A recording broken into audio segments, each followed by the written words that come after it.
What did you just say?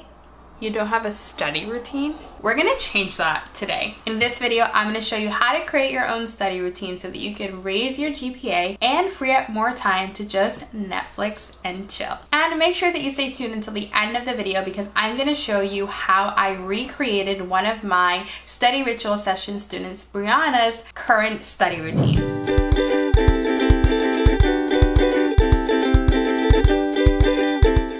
Before we get started, make sure that you hit the bell and subscribe to the channel because we create videos every Sunday to help you get better grades without the stress, overwhelm, and lack of social life. So the way that I teach study routines is by giving students a framework that they can use. This allows them to have all of the key elements to help keep them organized, retaining the information, getting through reading assignments, and studying for exams while building meaningful relationships with their professors, which comes in handy when you're trying to get information for them on how to study. But it also gives them the flexibility to create a routine that works for their lifestyle. I often work with students who are full-time college students and also work part-time or full-time.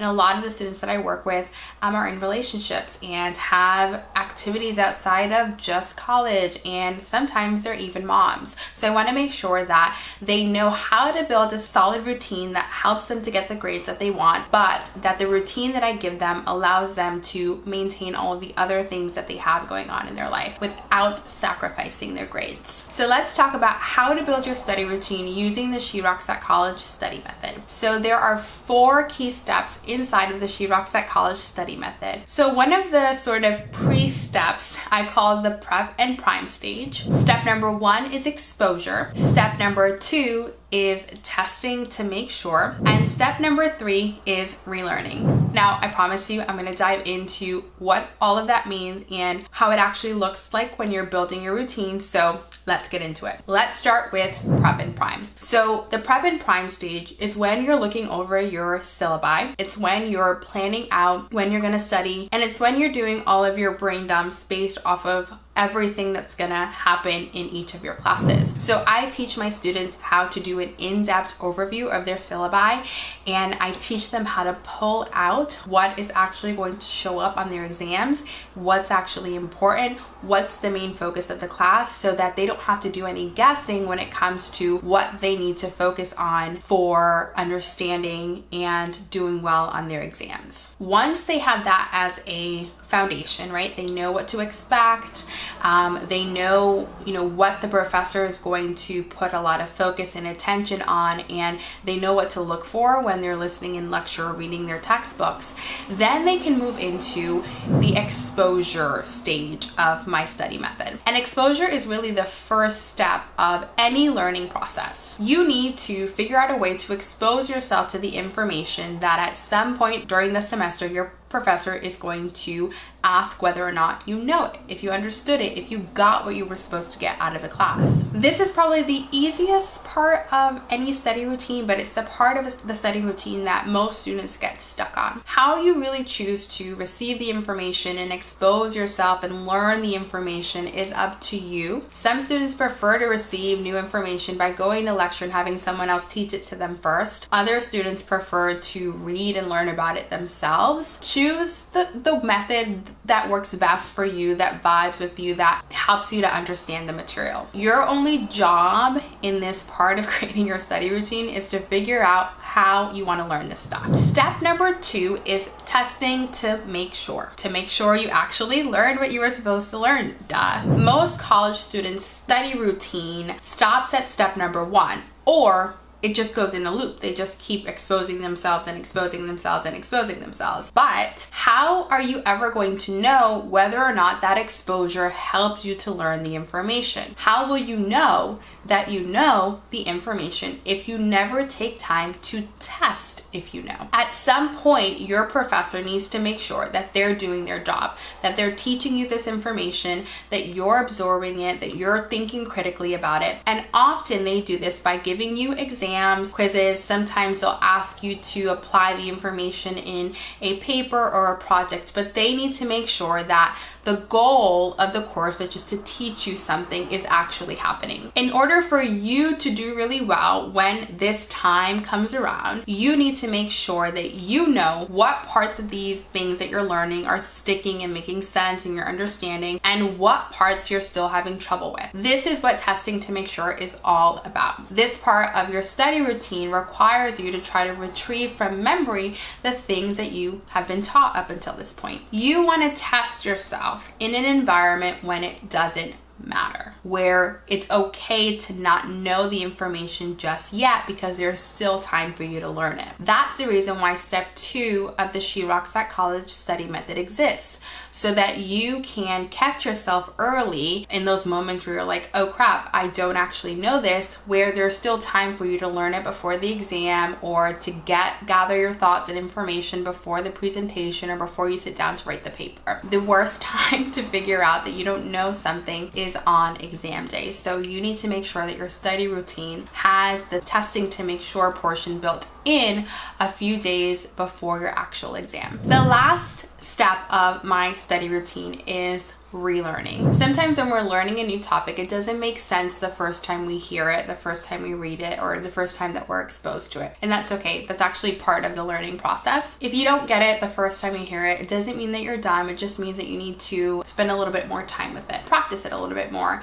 and find a different resource that helps you understand the information a little bit better. Sometimes all it takes is to have someone else teach it to you. Going to a tutoring center is actually great. This process of relearning, though, is so important because it's what makes the difference between, heck yes, I am totally gonna kick ass on this exam, and staring at the exam paper and realizing that 1, you don't know this, and 2, you don't even remember covering it in class. It's like the worst feeling in the world. But as long as you have all 3 of these elements inside of your study routine, then you know that your butt is going to be covered, right? You know that you're finding a way to expose yourself to the information. You have a method that lets you know whether or not you're actually understanding it, and then you have a method to help you fill in any knowledge gaps that might arise prior to the exam. That's all it takes to create a study routine that actually works.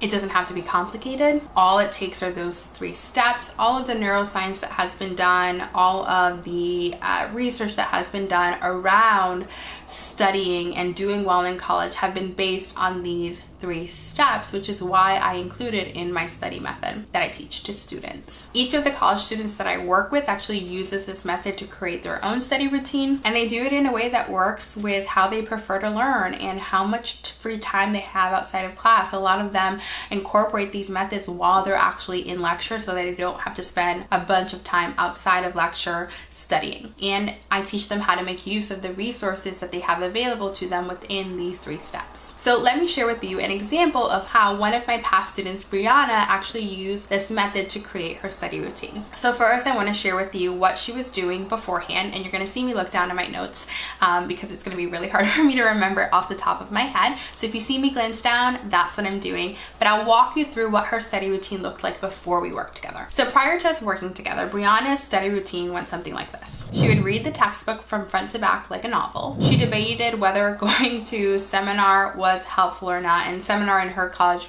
were like group study sessions. When she did attend class, she would not ask any questions. She was not attentive. She would kind of just passively take notes. After class, she'd shove all of her notes inside of her notebook and never looked at them again until the night before the exam. The night before the exam, she'd scramble to try to find where she put those notes, and she would just read them over and over and over again, hoping and praying that the material will somehow magically be in her head the next morning when she had to take her exam. And in her words, she would begin the exam, look over the questions completely confused because she swore she never had seen the information prior to that moment. Comment below if you can relate to that situation, because I definitely was there when I had failed out of all those 7 courses before I graduated nursing school with honors after learning how to study. So as you can see, she didn't really have much of a routine. We can call it a lack of a routine. After Brianna worked with me, this is a study schedule that she put together based off of the SheRocks College Study Method. So step 1, she would prepare for class by using the SheRocks at College Prep and Prime method for reading any assigned material or previewing topics that will be covered in class. Step 2, she would go to class most of the time. She did feel that some of the classes were not beneficial to her, so she kind of would study on her own, which is what I actually recommend a lot of students do, and I teach them how to decide whether or not a class is worth attending or not. Before class, she'd actually spend 5 minutes reviewing the content that was covered in the class before. She would take notes based off of what was important, and I teach a method with using the chapter headlines, the PowerPoint headlines, and the syllabi objectives or the course objectives to really help you hone in on the things that are important or that your professor deems important and will probably most likely definitely show up on an exam or a paper of some sort. And then she'd spend 5 to 10 minutes clearing up any confusion with the professor that might have showed up in class. She had an organization system that she used to keep track of her notes, and if you're interested in that, I filmed a video on my college organization routine that you can watch by clicking up above somewhere. Then she would create a study plan based off of the SheRocks at College Study Plan method. By the time the exam rolled around, because of the way that I set up the study method, she had reviewed her notes several times. She'd seen the information a bunch of times. She knew everything that she was sort of weak in, and she gave herself time to go to tutoring, get some help, and visit the professor's office hours to make sure that all of those learning gaps were filled, so that she knew that on the day of the exam she was actually prepared, and she knew that she knew the information that was going to be asked of her. But a day before the exam, she had already finished all of her studying, and she would use the time to do any practice exams if she felt like she needed it. But really at that point, she was prepared. How many of you can say that the day before the exam you can actually relax and not feel like you need to study for 12 hours on end? Then in her words, on exam day, I was relaxed. I know I studied, reviewed, and prepared for this class well. I opened the exam and preview it. Right off the bat, I know that I can do this successfully. And that is my goal for all of the students that I work with, that they take the methods that I teach in SheRocks at College and they apply it and customize it and get creative with it to work. As long as those basic elements are in there, you can get really creative with how you do each of those steps. And if you're curious, I would actually love to hop on a complimentary, meaning i.e. it's free, study strategy call where I can help you create a similar study plan to what I helped Brianna make. So if you're interested in that, I have opened up my schedule to take in some students. So if you're watching this video, you can just go to the description box and pick a time. There's an application that you have to fill out first.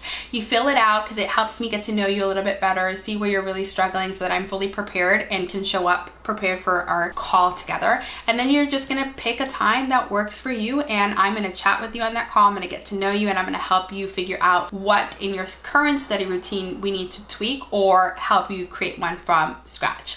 So if you're interested in that, please take advantage of it below, and I'll see you on our call. If you want to learn how to create a study plan from start to finish, I have a video that will walk you through that process that you can watch over here. As always, thank you so much for watching, and I will see you in my next video. Bye.